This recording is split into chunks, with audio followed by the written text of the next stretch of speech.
शेखपुरा जिला।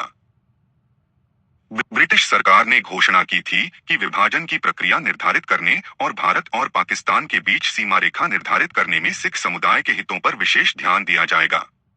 शेखपुरा जिला एक मुस्लिम बहुल क्षेत्र था, लेकिन सिख एक पर्याप्त अल्पसंख्यक थे जिनकी कुल जनसंख्या 18.85% थी। वे जिले के कृषि विकास के लिए लगभग मुख्य रूप से जिम्मेदार थे और सिख धर्म के संस्थापक गुरु नानक के जन्मस्थान ननकाना साहिब और उनके बचपन के दिनों की धर्मपरायणता का बखान करने वाले एक महत्वपूर्ण तीर्थस्थल सच्चा सौदा में उनके महत्वपूर्ण धार्मिक और सांस्कृतिक संबंध थे। जिले के हिंदू सिखों का डर इस उम्मीद से कुछ हद तक कम हो गया था कि सीमा आयोग इस जिले को भारत को आवंटित कर देगा और उन्हें अपने घर और जमीन रखने की अनुमति दी जाएगी। इस कारण 17 अगस्त से पहले शेखपुरा से कोई बड़े पैमाने पर पलायन नहीं हुआ। जिस दिन रेडक्लिफ पुरस्कार की घोषणा हुई और सुरक्षा के लिए भगदड़ मच गई। अल्पसंख्यकों को नुकसान हुआ क्योंकि निकासी की व्यवस्था तुरंत नहीं की जा सकी। हर संभव बाधा उनके रास्ते में डाल दी गई जेल प्रशासन और सेना द्वारा, और कई दिनों तक कोई भागना संभव नहीं था। और जब पुरुष, महिलाएं और बच्चे अपने घरों से उजड़कर शिकार किए गए जानवरों की तरह इधर उधर भागे और शरणार्थी शिविरों में भर गए, तो उन पर हत्या, आगजनी और लूट का एक बेहद क्रूर अभियान चलाया गया। वे जहां भी गए, सम्मान और निराशा ने उनका सामना किया। खूनी लड़ाकों की भीड़ ने देश की सड़कों पर, कस्बों में, शरणार्थी शिविरों में, यहाँ तक कि ट्रेनों में भी उनका सामना किया। शेखुपुरा अगले महीनों में एक मुहावरा बन गया। पश्चिमी पंजाब में मुस्लिम गुंडों ने अल्पसंख्यकों को अपनी संपत्ति सौंपने, इस्लाम स्वीकार करने या अपने घर छोड़ने के लिए धमकाने के लिए इसका इस्तेमाल किया। यह आप वैसा नहीं करते जैसा आप हैं, उन्होंने कहा गया था। हम यहाँ एक और शेखपुरा कांड रचेंगे। इसके बाद महीनों तक हिंदू सिखों के दिलों में जो भय और क्रोध पैदा हुआ, उसका अंदाजा इतिहास के किसी भी भावी छात्र द्वारा नहीं लगाया जा सकता। भारत में इस तरह या इस पैमाने पर कभी कुछ नहीं हुआ था, और बेकाबू मुस्लिम गुंडों और शेखुपुरा में तैनात अनुशासित पुलिस और सेना के जवानों द्वारा समान रूप से प्रदर्शित जानलेवा क्रोध की गहराई और सीमा को देखकर समझ स्तब्ध रह जाती है। शेखुपुरा में हुई घटनाओं का एक चित्र देने के लिए हम कुछ ऐसे लोगों के प्रत्यक्षदर्शी वृत्तांतों को उद्धृत करने से बेहतर कुछ नहीं कर सकते जो 3 दिनों तक चले नरसंहार में बच निकलने के लिए भाग्यशाली रहे।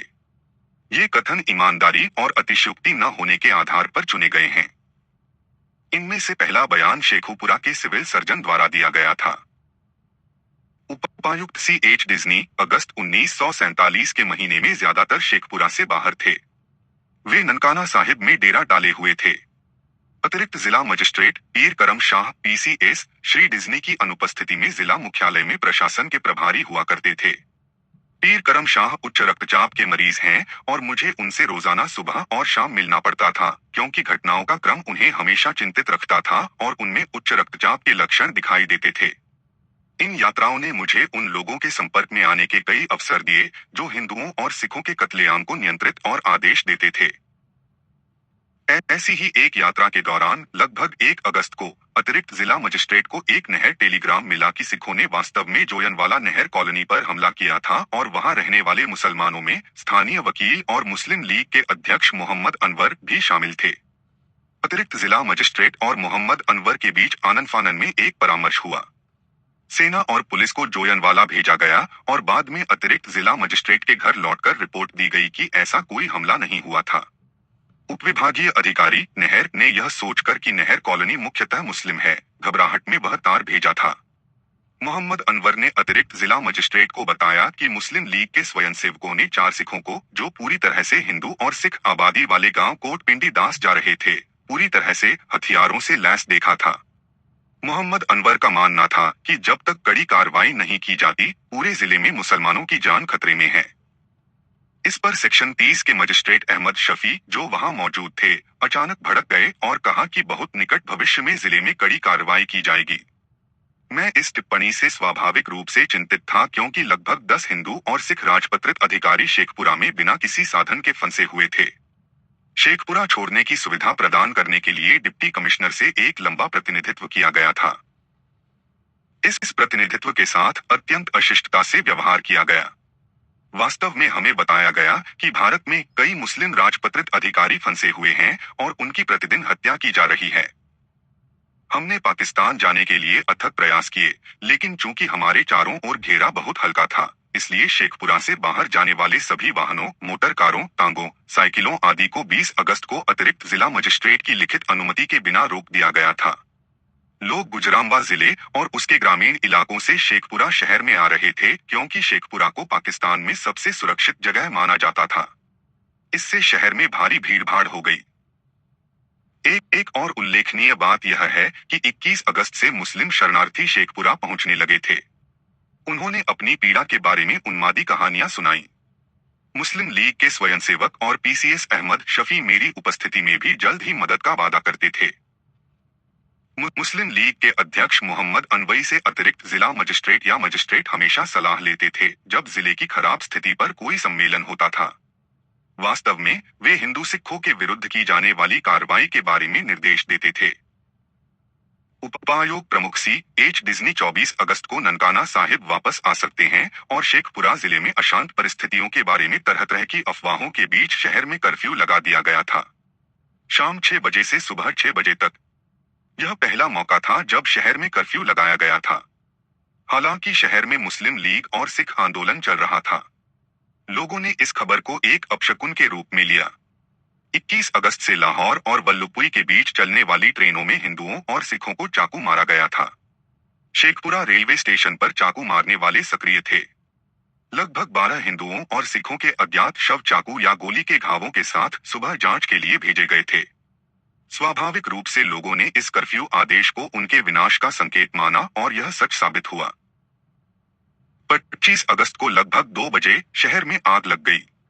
मुख्य बाजार में कुछ हिंदू और सिख दुकानों में आग लगा दी गई थी। सेना और पुलिस मौके पर पहुंच गए और आग बुझाने के लिए अपने घरों से बाहर निकलने वाले हर व्यक्ति को गोली मार दी गई। बाद में डिप्टी कमिश्नर मौके पर पहुंचे। उन्होंने तुरंत कर्फ्यू हटाने का फैसला किया और इसकी घोषणा उन्होंने और पुलिस ने की। लोग आग बुझाने के लिए दौड़ पड़े। सुरक्षा कारणों से वहां तैनात पंजाब सीमा बल के बलूच सैनिकों ने इन लोगों पर गोलियां चलानी शुरू कर दी। एक की मौके पर ही मौत हो गई और दूसरे हकीम लक्ष्मण सिंह को लगभग 2:30 बजे सुबह उस जगह के पास वाली गली में गोली लग गई जहां आग भड़क रही थी। उन्हें अगली सुबह 7 बजे तक अस्पताल ले जाने की अनुमति नहीं दी गई। कुछ घंटों बाद सीने में गोली लगने से उनकी मृत्यु हो गई क्योंकि इतने समय बाद उनकी जान बचाने के लिए कुछ भी नहीं किया जा सका। चलती ट्रेनों में लगभग 4 सिखों और 2 हिंदुओं को भी चाकू मारा गया। उनमें से एक सिख पुलिस कांस्टेबल था। उसकी चोटों के बारे में उसे एक मेडिकल लीगल सर्टिफिकेट मेरे द्वारा जारी किया गया था। मेरे सामने बार बार अनुरोध करने पर भी पुलिस ने उसका बयान दर्ज नहीं किया क्योंकि शेखुपुरा कस्बे के कुछ लोग उस छुरा घोंपने की घटना में शामिल थे। एक और घटना जो लोगों के लिए सबसे ज्यादा चिंताजनक थी वह थी शेखुपुरा में सब इंस्पेक्टर से लेकर कांस्टेबल तक सभी सिख और हिंदू पुलिस को निहत्था कर दिया गया। उन सभी को अपनी किट और हथियार सिविल लाइंस पुलिस स्टेशन में जमा करने और पुलिस लाइंस छोड़ने के लिए कहा गया। भगवान ही जानता है कि उन्हें क्या हुआ। 25 अगस्त की सुबह कई अपशकुनों के साथ हुई। शहर खाली होने लगा। लोग गांवों में जाने लगे। स्थानीय अधिकारियों ने उन्हें शहर में ही रहने का आदेश दिया और शहर छोड़ने वाले किसी भी व्यक्ति को गोली मार दी जा सकती थी। एक फिर लोग सिविल लाइंस की ओर उमड़ने लगे और सिविल लाइंस का हर बंगला शहर के लोगों के लिए एक शरणार्थी केंद्र बन गया। लगभग 10 बजे लोग 25 अगस्त को दोपहर 2:30 बजे से 26 अगस्त की सुबह 6 बजे तक फिर से कर्फ्यू लगाए जाने की बात करने लगे। यह कर्फ्यू आदेश कभी जारी नहीं किया गया। एक बलूच अधिकारी आया और उसने उपायुक्त के कार्यालय के अधीक्षक, जो मेरे पड़ोसी थे, से शहर में कर्फ्यू आदेश जारी करवाने के लिए कहा। वहां कोई चपरासी, कोई वाहन और ऐसा करने के लिए कोई आदमी उपलब्ध नहीं था। सैन्य अधिकारी को इसकी सूचना दी गई। वह यह कहकर वहां से चला गया कि उसे केवल अधीक्षक से संपर्क करने का आदेश है। अगर अधीक्षक के पास कोई व्यवस्था नहीं है तो उसे स्वयं उपायुक्त से संपर्क करना चाहिए। उपायुक्त फोन पर नहीं थे, चाकू मारने वाले शहर में घूम रहे थे और सड़कों पर कोई भी सुरक्षित नहीं था। बार बार अनुरोध करने पर भी प्रचार वैन का इस्तेमाल इस काम के लिए नहीं किया गया और इसलिए कर्फ्यू आदेश कभी जारी नहीं किया गया। यहाँ यह बताना अनुचित नहीं होगा कि शेखुपुरा में तैनात पंजाब सीमा बल के सभी जवान बलूच मुसलमान थे, सिवाय 6 हिंदुओं के जिन्हें कागजी कार्रवाई के लिए कार्यालय में रखा गया था। असली परेशानी दोपहर लगभग 2:30 बजे शुरू हुई। सशस्त्र पुलिस सभी रेलवे क्रॉसिंग और शहर के सभी निकास द्वारों पर तैनात थी। एक पुलिसकर्मी ने मुझे बताया कि सिख शहर पर हमला कर रहे थे और बलूच सैनिक रामगढ़ की ओर से उनके खिलाफ कार्रवाई करने गए थे। शेखपुरा के उपनगर रामगढ़ और बाजार से धुआं निकल रहा था। बाद में पता चला कि सिख और हिंदू दुकानों में आग लगी हुई थी। गोलीबारी की खबरें शहर में बढ़ गईं और एक वास्तविक फायरिंग लाइन जैसी स्थिति तक पहुंच गईं। बलूच सैनिकों को ले जा रही जीपें शहर की ओर भागती हुई दिखाई दी। शहर के लोगों की चीख पुकार से यह पता लगाना मुश्किल था कि पीड़ित कौन थे। आग अस्पताल के और करीब आती जा रही थी। शाम लगभग 6:30 बजे मुसलमानों की एक भीड़, जिसका नेतृत्व डॉक्टर सलीमी और उनके बेटे और कुछ वर्दीधारी पुलिसकर्मी कर रहे थे, चिल्लाते हुए तन अली या श्री देस के घर पर हमला कर दिया। राज वकील मेरे बंगले से लगभग 100 गज की दूरी पर। उन्होंने देस राज के बेटे और एक बेटी को गोली मार दी। उन्होंने उसकी 2 बेटियों और उपन्यायाधीश श्री बार्लो की पत्नी का अपहरण कर लिया, जो वहां मेहमान के रूप में रह रहे थे। फिर घर में आग लगा दी गई और पूरी तरह से जलकर खाक हो गया। वर्दीधारी 3 पुलिसकर्मी और भीड़ में से एक आदमी अस्पताल परिसर में घुस आए और मेरे क्वार्टर की ओर आ गए। इन लोगों ने मेरे घर के सभी दरवाजे बाहर से बंद कर दिए और चले गए। हम स्वाभाविक रूप से इससे घबरा गए। रात में जलती हुई आग और गोलीबारी दोनों का प्रकोप खतरनाक स्तर तक बढ़ गया। हिंदू और सिख अपने देवताओं के नाम पर दया की गुहार लगा रहे थे, लेकिन जाहिर तौर पर व्यर्थ, जैसा कि नीचे वर्णित एक घटना से पता चलता है। लगभग आधी रात को बलूच रेजिमेंट के लेफ्टिनेंट शेफर्ड एक सिख बच्चे को अस्पताल लाए, जिसे लेफ्टिनेंट के शब्दों में हलाल करात उसने मुझे बताया कि 7 पुरुषों और महिलाओं के पूरे परिवार की हत्या कर दी गई है और शहर में लोगों का भयानक नरसंहार किया जा रहा है। उन्होंने यह भी कहा कि दोनों अंग्रेज लेफ्टिनेंट कैंप में ड्यूटी पर थे, शहर में नहीं। रात भर शहर को जलाना और लोगों की हत्या, जैसा कि उनके दया के संकेतों से स्पष्ट है, जारी रही। 2 बार भीड़ यहाँ या सब चिल्लाते हुए अस्पताल में घुसी और उसके बीच से गुजरी और फिर अस्पताल के दूसरी तरफ के घरों पर हमला कर दिया।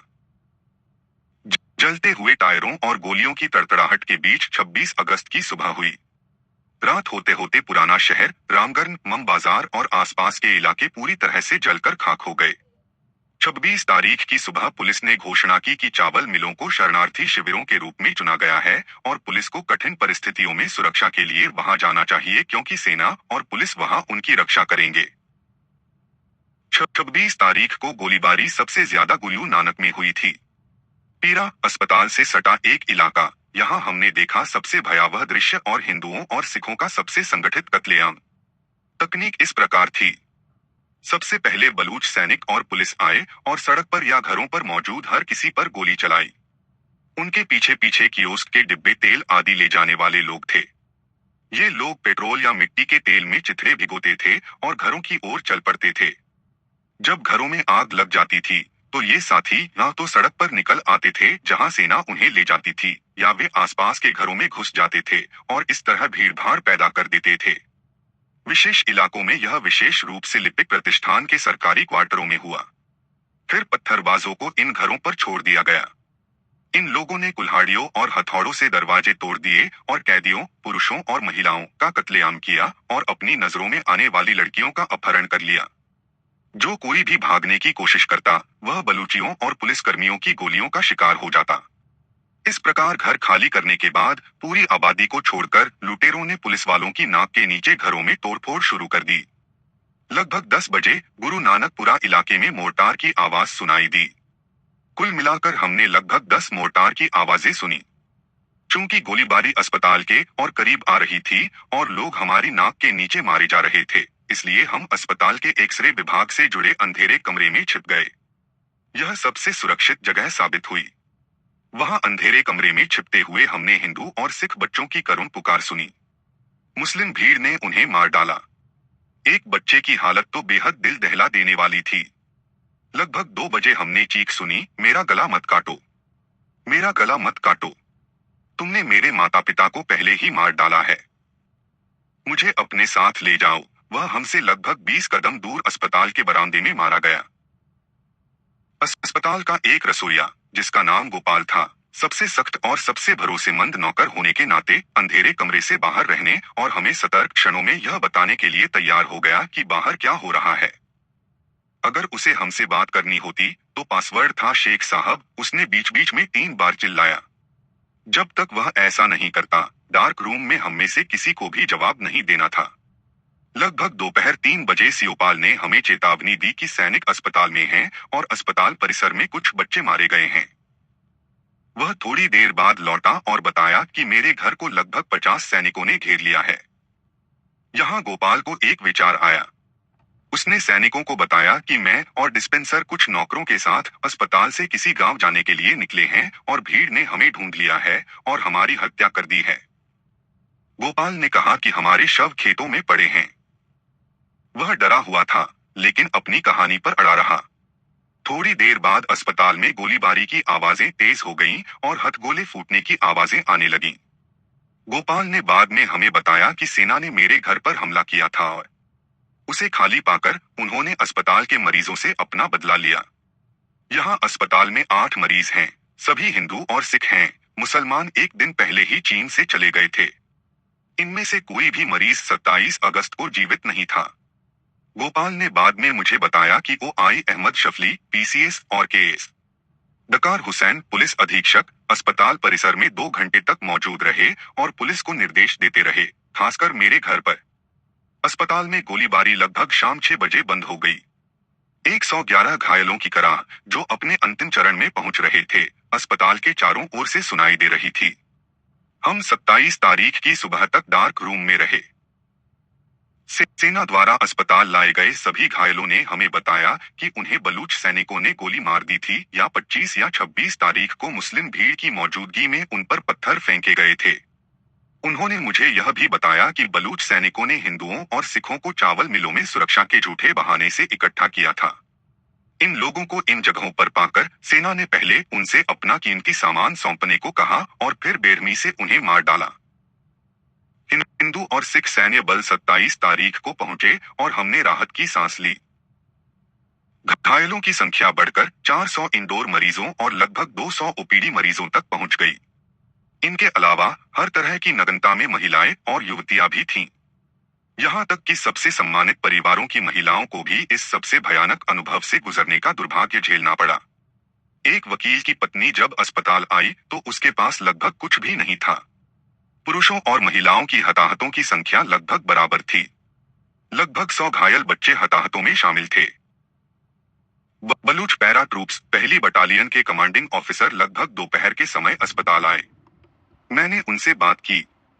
उनके शब्द थे, यह सब इसलिए हुआ क्योंकि वरिष्ठ अधिकारी छुट्टी कमांडिंग ऑफिसर ने अपनी यूनिट के medical officer captain Ziaul Hussain IAMC की सेवाएं मेरे लिए रख दी। यह अधिकारी हालांकि हमेशा अस्पताल में रहता था, उसने कभी किसी घायल हिंदू या सिख की ड्रेसिंग नहीं की और न ही उसे कोई दवा दी। वह हमेशा मरीजों के लिए सुविधाएं और इलाज पाने में बाधा बनता था।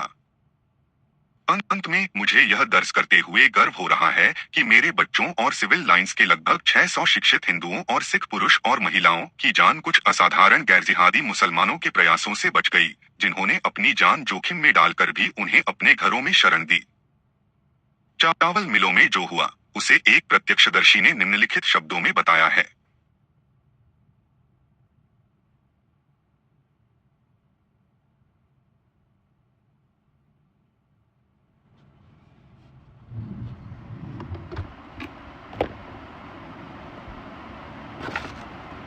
निम्नलिखित शब्दों में बताया है।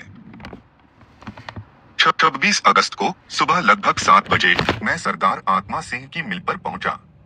वहां शहर के सभी हिस्सों से लगभग 7 या 8 हजार हिंदू सिख शरणार्थी इकट्ठा हुए थे। लगभग सुबह 8 बजे मुस्लिम बलूच सेना ने मिल को घेर लिया और फिर गोली चलाई गई, जिससे मिल के अंदर एक महिला की मौत हो गई। इसके बाद कांग्रेस कमेटी के अध्यक्ष स्वामी आनंद सिंह हाथ में हरा झंडा लेकर सैनिकों के पास गए और उनसे पूछा कि वे क्या चाहते हैं। उन्होंने कहा कि शहर की पूरी हिंदू सिख संपत्ति जला दी गई है और लूट ली गई है।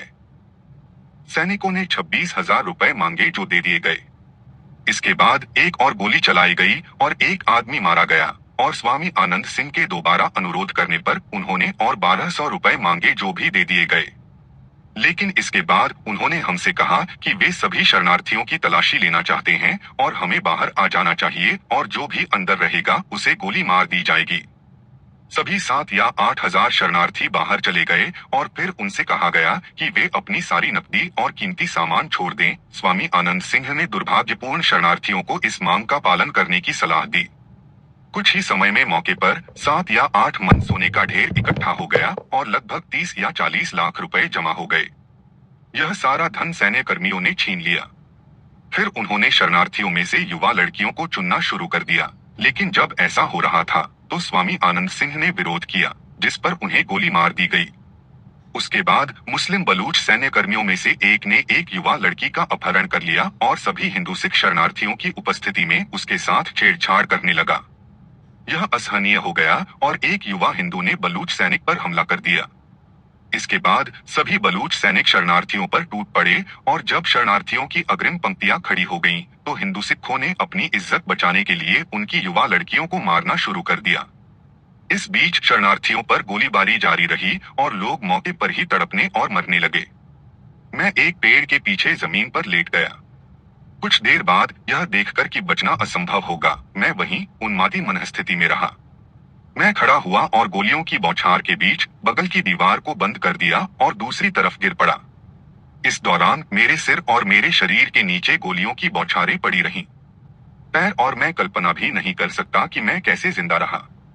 दूसरी तरफ एक बलूच सैनिक जो पहरे पर खड़ा था, उसने अपनी बंदूक मुझ पर तान दी जब मैं उसके बहुत करीब था, लेकिन मैं कूद पड़ा और उस पर झपटा और उसकी बंदूक छीनने में असमर्थ रहा। मैंने उसकी बंदूक के बट से उसे मारा और वह बेहोश हो गया। हर समय मेरे चारों ओर गोलियों की बौछार होती रही, लेकिन मैं जितनी तेजी से भाग सकता था भागा और खेतों में गया। और आखिरकार मुझे एक तहखाना में शरण मिली। मिल के अंदर बैगों के नीचे मैंने बंदूकें दागे जाने की खबरें सुनी। और 2-3 घंटे बाद यह सोचकर कि कहीं मुझे खोज न लिया जाए, मैं एक करघे के अंदर मिल तक गया, जहां 2 बदकिस्मत हिंदू नौजवानों ने भी शरण ली थी। उस सुविधाजनक जगह से मैं देख सकता था कि जिस मिल को मैंने छोड़ा था, वहां हिंदू सिख फुग्गियों के साथ क्या हो रहा था। जो लोग बलूच की गोलियों से जिंदा बच सकते थे। सैनिकों पर बाहर एक लक्षित मुस्लिम भीड़ द्वारा हमला किया जा रहा था और उन्हें मौके पर ही बेहद बर्बर तरीके से मार दिया जा रहा था। एक बार उन्होंने एक छोटे बच्चे को उसकी मां की गोद से छीन लिया, उसे 2 टुकड़ों में काट दिया और उसकी मां पर भाले से वार कर दिया। कुछ देर बाद यह देखकर कि वहां से जिंदा बच पाना नामुमकिन है, मुझे बचने का कोई रास्ता नहीं सूझा। लेकिन एक मुसलमान सिपाही को देखकर, जो मेरा एक पुराना दोस्त था, मैं 2 शरणार्थी हिंदू लड़कियों के साथ नीचे आया और बहाना बनाया कि वे मेरी बहनें हैं। मुसलमान सिपाही पास ही था जब हम पर दूसरे हमलावर हमला करने वाले थे। मैंने उसे इशारा किया और अपनी बहनों की जान बचाने की विनती की। सौभाग्य से वह मान गया और हमें चुपके से मालियान कलां गांव ले गया। एक नाका रईस का अनुभव भी दर्ज करने लायक है। मुस्लिम सेना हमारे इलाके के हिंदुओं और सिखों के घरों और दुकानों को लूटती हुई आई। हमने सरदार बहादुर बूटा सिंह का घर देखा जो मेरे घर के सामने था। लूटपाट हो रही थी। सामान को 20 आदमियों ने एक ट्रक में भरकर ले जाया। इससे हमें यकीन हो गया कि हम अगले शिकार होंगे। मेरी पत्नी तुरंत घर के अंदर वाले कमरे में भागी और कुछ जहर देखा, जबकि हम खिड़की से देख रहे थे और लुटेरों के आने का इंतजार कर रहे थे। मेरी बूढ़ी मां ने भी ऐसा ही किया। एक सैन्य टैंक एक गेट से अंदर आया और मेरे घर के उस हिस्से से गुजरा जो दूसरे तूफान से बचा हुआ था। यह या तो हमें चेतावनी देने आया था या हमें दूर भगाने के लिए। हम रात होने का इंतजार कर रहे थे। 26 तारीख की रात 8 बजे मैं अपनी पत्नी और मां के शवों को क्षतविक्षत और चादर से ढके हुए छोड़कर घर से निकल गया। नौकरों ने मेरे 5 बच्चों को उठाया और हम मिशन अहाता से होते हुए रेलवे लाइन के पार सुरक्षित पहुंच गए। लगभग एक झुके हुए रास्ते पर दौड़ने के बाद हमें 60 आदमी मिले जो हमारे बड़े सौभाग्य से तलवारों से लैस थे। उन्होंने मुझ पर और मेरे बच्चों पर दया की और हमें जाने दिया। हमने गुजरांवाला जाने और रावी नदी पार करके भारत पहुंचने का फैसला किया। हम पूरी रात पैदल चलते रहे और अगले दिन लगभग 3:30 बजे हम लल्लनवाला पहुंच गए। दुर्भाग्य से हमें गांव में प्रवेश करने की अनुमति नहीं थी क्योंकि गांव वाले डरते थे कि कहीं कोई गड़बड़ी न हो जाए। हमने एक जगह चुनी जहां एक छोटा सा जंगल था। मुझे आश्चर्य हुआ कि मुझे शाम को पता चला कि वहां लगभग 15,000 हिंदू और सिख आस पड़ोस में इकट्ठा हुए। उनमें से कुछ शेखुपुरा से थे, जबकि अधिकांश विभिन्न गांवों से थे जिन पर सेना ने हमला किया था। फ्लुस गवाह और उसके बच्चे अंततः चुहरकाना के शरणार्थी शिविर में पहुंचे। 26 अगस्त की सुबह शेखुपुरा में स्थापित तीनों शिविरों पर इस तरह हमला किया गया। कुछ हिंदू सिख नामधारी धर्मशाला में इकट्ठा हुए। उनमें शेखुपुरा के सरकारी हाई स्कूल का एक शिक्षक भी था, जिसकी कहानी इस प्रकार है। लगभग 3:30 बजे अपनी छतों से हमने देखा कि दंगाई उस आंगन में आ गए हैं जिसके चारों ओर हमारे घर थे। हमारी सेना इस इलाके में गश्त कर रही थी और एक बार वे आंगन में भी आ गए। उन्होंने हम पर बंदूकें तान दी, लेकिन न तो थके और न ही उन्होंने दंगाइयों को रोका। इसके तुरंत बाद मुस्लिम दंगाइयों ने कुछ घरों में आग लगा दी। सैन्य पूरी तरह से बलूच थे। दंगाइयों ने घरों को लूट लिया और आंगन में बंधे मवेशियों को भगा दिया। लूटे गए घरों में आग लगा दी गई। कुछ महिलाओं को भी दंगाइयों ने अपने साथ ले लिया। जब घरों के निवासी छतों पर चढ़ गए तो सेना ने उन्हें गोली मार दी। मैंने यह अपनी आंखों से देखा। अगली रात लगभग 4 बजे तक आंगन के 3 तरफ के घरों को इस तरह लूट लिया गया और जला दिया गया। हिंदू सिखों की एक बड़ी भीड़ मेरे घर में जमा हो गई थी जहां उन्होंने शरण ली थी। बड़ी संख्या में दंगाई हमारे घर आए, लेकिन हमने सत श्री अकाल के नारे लगाए और वे चले गए। लगभग तुरंत बाद वे वापस लौटे और हम पर गोलियां चलाने लगे। हमारा आभास था कि बलूच सेना ही गोलियां चला रही थी। हमारे 2 आदमी मारे गए और 2 घायल हो गए। जहां भी हम देख सकते थे, हमारे चारों ओर आग भड़क रही थी। हमने सोचा कि हम खुले में चले जाएंगे और दंगाइयों को हमारे घर लूटने के लिए छोड़ देंगे, लेकिन आम राय इस कदम के खिलाफ थी और इसलिए हम सुबह तक घरों के अंदर ही रहे। एक तरफ की आग बुझ गई और फिर हम बाहर आ गए।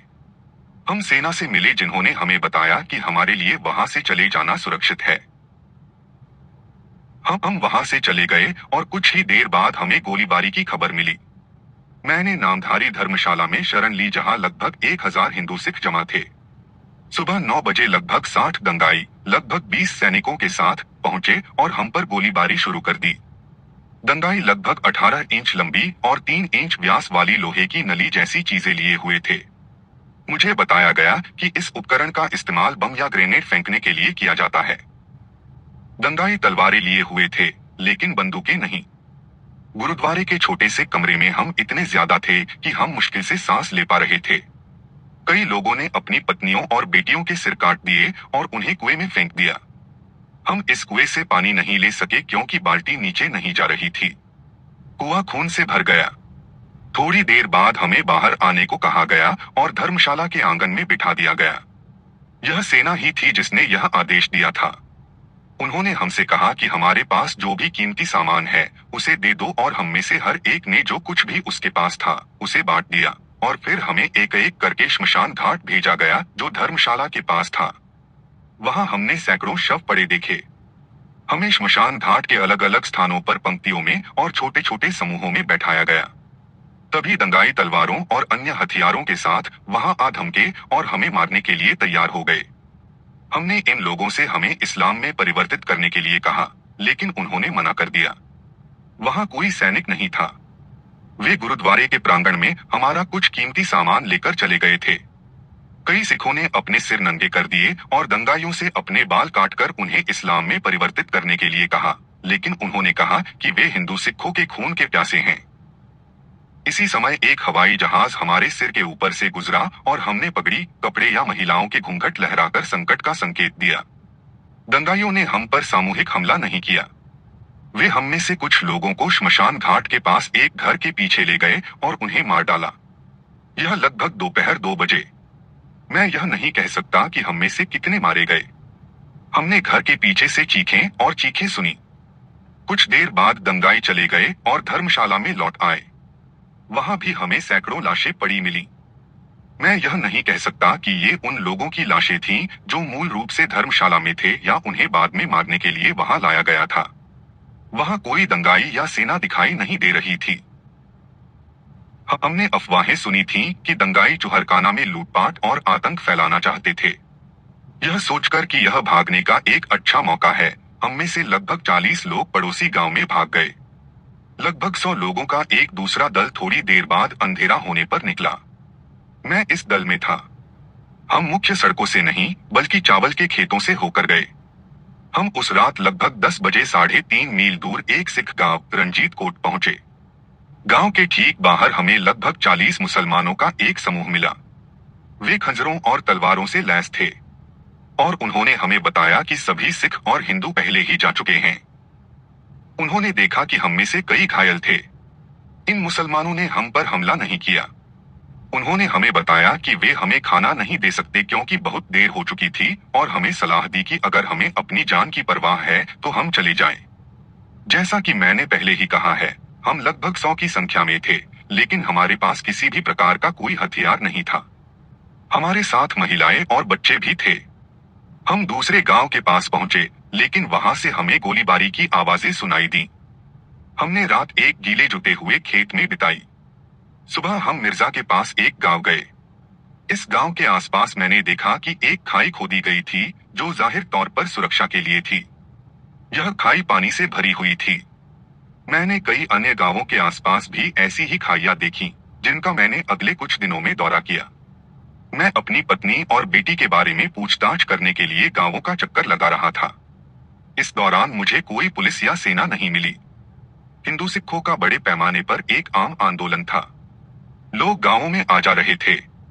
इन कुछ दिनों में मुझे कोई दंगा फसाद नहीं दिखा। मैंने मिर्जा के पास गांव के बाहर लगभग 40 मुसलमानों की भीड़ देखी, लेकिन इस गांव में हिंदू सिखों की संख्या ज्यादा थी। सिख कह रहे थे कि मुसलमान उन्हें कह रहे हैं कि अगर वे मारे नहीं जाना चाहते तो चले जाएं।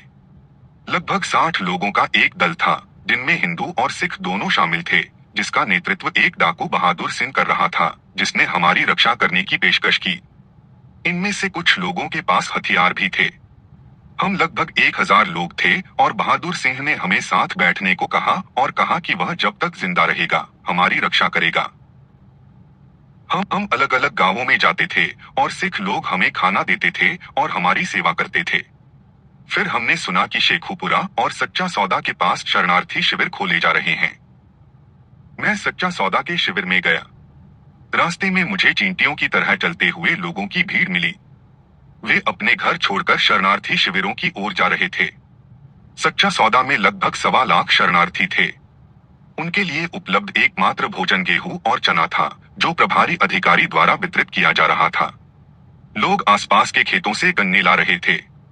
मैंने सोचा कि इन परिस्थितियों में मैं हैजा से मर जाऊंगा, इसलिए मैंने शेखपुरा जाने का फैसला किया। सड़क पर 2 बलूच ट्रक आते देख मैंने बलूच सैनिकों से मुझे शेखपुरा ले जाने के लिए कहा। उन्होंने मुझे वहां देखा और मैं सिख गर्ल्स स्कूल गया, जिसे एक शरणार्थी शिविर में बदल दिया गया था। वहां अस्पताल में कुछ मरीजों ने मुझे बताया कि मेरी पत्नी और बेटी को सुरक्षित ले जाया गया है। सच्चा सौदा में कुछ ट्रक आए और मुझे बताया गया कि कुछ दिन पहले शरणार्थियों को ले जाने के लिए 10 ट्रक आए थे और उसके बाद कोई परिवहन नहीं आया, हालांकि टेलीफोन संदेश भेजे गए थे। 3 या 4 दिन बाद मुझे एक ट्रक में जगह मिली और मैं लाहौर के DAV कॉलेज कैंप गया। 2-3 दिन बाद कुछ सरकारी कर्मचारियों के ट्रक आए और मैं उनमें से एक से अमृतसर गया, जहां मुझे मेरी पत्नी और बेटी मिली। मेरी पत्नी और बेटी ने जो कहानी सुनाई वह यह थी। जब हम घर से निकलकर मुख्य सड़क पर गए तो सेना ने हम में से लगभग 150 लोगों को इकट्ठा किया और हमें एक तरफ ले गए। उन्होंने हमें बैठाया और पीने के लिए पानी दिया और कुछ फल और बिस्कुट दिए जो एक दुकान से लूटे गए थे। उन्होंने हमें कहा कि इन्हें खा लो क्योंकि हमारा अंत निकट है। फिर उन्होंने हमें एक पंक्ति में बिठाया और हमें एक एक करके मारना शुरू कर दिया। मैं नहीं कह सकता कि ये दंगाई थे या सेना, लेकिन सेना मौजूद थी। सेना कुछ लड़कियों को ट्रकों में भरकर ले गई। वे मेरी बेटी को भी ले जाना चाहते थे, लेकिन उसने कहा कि उसे गोली मार दी जाए। एक सैनिक ने उस पर बंदूक तान दी, लेकिन ऐसा लगता है कि वे लोग लूटपाट और लूट का माल ले जाने में व्यस्त थे और इसलिए मेरी बेटी बच निकली। हत्या पंक्ति के एक छोर से शुरू हुई और मौका पाकर दूसरी तरफ से हम में से लगभग 25 लोग भागकर मंदिर के पास एक संकरी गली में भाग गए। मेरी पत्नी और बेटी अलग हो गए थे। मेरी पत्नी एक घर में और मेरी बेटी दूसरे घर में शरण लिए हुए थी। मेरी बेटी ने एक वकील के बेटे को अपना गला घोंटने के लिए उकसाकर अपनी जान देने की कोशिश की। ऐसा करने के 3 प्रयास किए गए, लेकिन मेरी बेटी बच गई, हालांकि वह कुछ देर तक बेहोश रही। इस घर में 1-2 और लड़कियां भी थीं और उन्होंने कुछ कलमों और चारपाइयों से एक चिता तैयार की। उन्होंने इस घर में लगभग 2 दिन बिताए और इस दौरान मेरी पत्नी मेरी बेटी के साथ आ गई। फिर सेना आई और उन्हें बचाकर अमृतसर ले गई। मेरी बेटी सरगोधा के सरकारी हाई स्कूल में सहायक अध्यापिका थी और उस समय छुट्टियों में मेरे साथ रह रही थी। एक हिंदू वकील, जिसे एक मिलनसार मुस्लिम के घर में आश्रय मिला था, बताता है कि उसने डिप्टी डिज्नी मलिक मोहम्मद अनवर और गुलाम मोहम्मद हुसैन छत्ता को निम्नलिखित बातचीत करते सुना। डिज्नी ने कहा, पिछले 24 घंटों में लगभग पूरा शहर तबाह हो गया है। आपको और क्या चाहिए? मलिक मोहम्मद अनवर ने जवाब दिया कि जब तक हमें लाहौर में उच्च अधिकारियों से आगे के निर्देश नहीं मिलते, तब तक हम यह काम जारी रखेंगे। डिज्नी, मैं इस नरसंहार से थोड़ा परेशान हूँ। मलिक मोहम्मद अनवर, लेकिन आदेशों का पालन करना होगा और हमें तब तक काम जारी रखना होगा जब तक हमें आगे के निर्देश नहीं मिलते। हमें पड़ोसी गांवों के सिखों से खतरा है। डिज्नी, लेकिन कोई भी सिख मुस्लिम सेना और पुलिस की मौजूदगी में नहीं आ सकता। छत्ता ने बीच में कहा, लेकिन आदेश तो आदेश होते हैं। हम आगे के निर्देशों के लिए अभी लाहौर फोन करेंगे। इस चौंकाने वाली बातचीत पर कोई टिप्पणी करना अनावश्यक होगा। शेखपुरा में कुल मृतकों की संख्या अलग अलग अनुमानों के अनुसार 8,000 से 25,000 के बीच आंकी गई है। सबसे विश्वसनीय गवाहों के साक्ष्य पर आधारित एक रूढ़िवादी अनुमान के अनुसार यह संख्या लगभग 10,000 होगी। सच्चा सौदा शरणार्थी शिविर रेलवे लाइन के पास स्थित था और वहां से गुजरने वाली किसी भी रेलगाड़ी से गोलीबारी करने वालों के लिए एक अच्छा निशाना था। ट्रेनों में यात्रा कर रहे बलूच सैनिकों ने शिविर में शरणार्थियों पर 3 अलग अलग मौकों पर गोलीबारी की और हर बार भारी जनहानि हुई। पश्चिमी पंजाब सरकार ने इन हमलों को स्वीकार किया और उनके द्वारा दिया गया स्पष्टीकरण यह था कि शरणार्थियों ने ट्रेनों में मौजूद सशस्त्र मुस्लिम सैनिकों के प्रति धमकी भरा रवैया अपनाया था, जिन्होंने आत्मरक्षा में गोलियां चलाई थीं। निर्दोष और निहत्थे शरणार्थियों पर इन बर्बर हमलों का इससे अधिक अविश्वसनीय और टालमटोल वाला स्पष्टीकरण कल्पना करना मुश्किल है, जिन्हें उनके घरों से निकाल दिया गया था और जो उन्हें निकालने के साधन उपलब्ध होने से पहले बेहद कम राशन पर गुजारा कर रहे थे। सतंगला हिल पर स्थानीय पुलिस उपनिरीक्षक ने हिंदू सिखों की सुरक्षा के लिए भारी रिश्वत की मांग की। पैसा दे दिया गया, लेकिन 28 अगस्त को हिंदू सिखों पर हमला किया गया और बड़ी संख्या में उनकी हत्या कर दी गई। इसके बाद हिंदुओं की दुकानों और घरों में लूटपाट और आगजनी की गई। 7 सितंबर को हिंदू सिखों से कहा गया कि उन्हें 1 घंटे के भीतर वहां से निकल जाना होगा। फिर उन्हें संगीन की नोक पर उनके घरों से बाहर निकाल दिया गया। जिसने भी अपना कीमती सामान छीनने की कोशिश की, उसे लूट लिया गया। हिंदू सिखों को कई दिनों तक एक कारखाने में एक शिविर में रखा गया। उनमें से कुछ का जबरन धर्मांतरण कराया गया। एक कारखाने के मालिक को एक पत्र लिखने के लिए मजबूर किया गया, जिसमें उसने स्वीकार किया कि उसने अपनी फैक्ट्री एक मुसलमान को 5 साल के लिए पट्टे पर दी थी। शरणार्थी शिविर में लगभग 300 लोग हैजा की महामारी से मर गए, जो वहां की अस्वच्छ परिस्थितियों के कारण फैल गई थी। 20 अगस्त को बुहरकाना में कुछ दुकानें जला दी गईं, लेकिन कुछ हिंदू सिख सैन्य अधिकारियों के आने से एक बड़ी त्रासदी टल गई। चक संख्या 10 में पाकिस्तानी सेना के साथ आई एक मुस्लिम भीड़ के हमले में 400 लोग मारे गए। 100 से ज्यादा युवतियों का अपहरण कर लिया गया। भलायर और जंडियाला शेर खान पर भी इसी तरह हमला किया गया। जिले के अलग अलग हिस्सों में हिंदू सिखों के कई पैदल काफिलों पर हमला किया गया। मोमानंद के पास एक रेलवे ट्रेन पर हमला किया गया, जिसमें 50 हिंदू सिख मारे गए। उनके शव नहर में फेंक दिए गए। उनमें से कुछ को अगले दिन सांगला के निवासियों ने बरामद किया। बलूच सैनिकों द्वारा ले जाए जा रहे एक ट्रक में सवार सभी 20 यात्रियों को लाहौर जाते समय मार डाला गया। उनके शव एक कारवां को नहर में पड़े मिले। शेखवान के हिंदू सिखों के एक बड़े दल पर 3 सितंबर को हमला किया गया और हमले के दौरान 40 लोगों की जान चली गई, 100 से ज्यादा घायल हुए और 14 लड़कियों का अपहरण कर लिया गया।